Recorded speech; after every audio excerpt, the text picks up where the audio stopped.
भौजी बतावा कि जैसे लड़की की तरफ हुड़दंगई ठिठल्लई होत है हंसी मजाक तो का ऐसे लड़कियों की तरफ होत है? खूब होता है।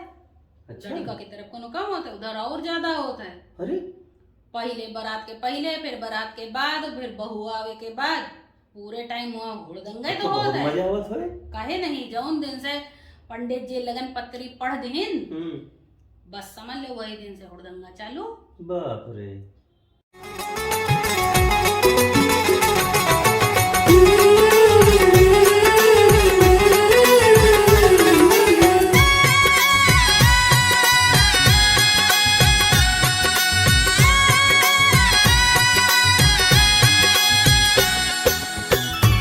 यदुनंदन फूले न समान लगन आई, अरे अरे लगन आई, अरे अरे लगन आई मोरे अंगना।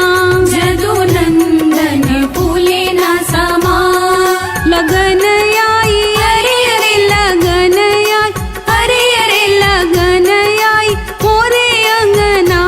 यदुनंदन फूले न समाय।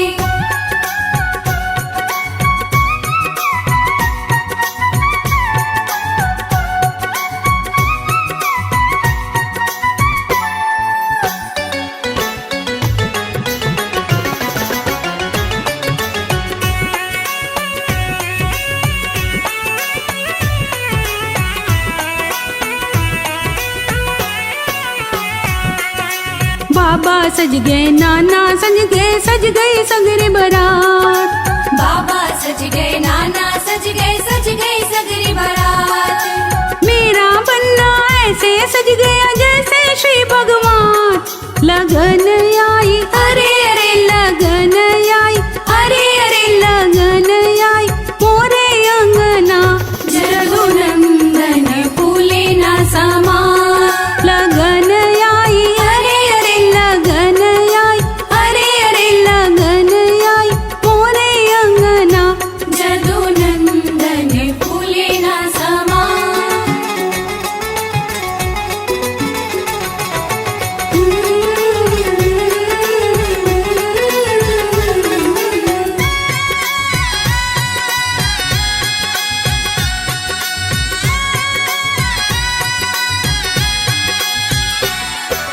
भैया सज गए, जीजा सज गए, सज गई सगरी बारात।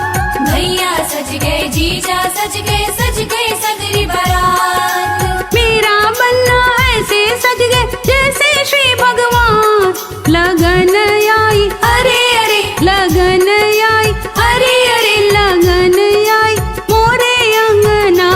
यदुनंदन फूले न समाय। लगन आई, अरे अरे लगन आई, अरे अरे लगन आई मोरे अंगना। यदुनंदन फूले न समाय।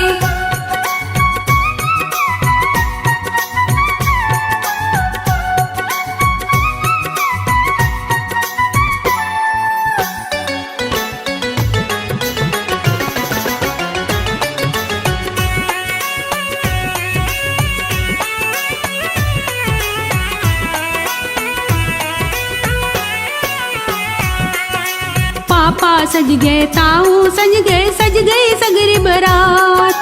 पापा सज गए, ताऊ सज गए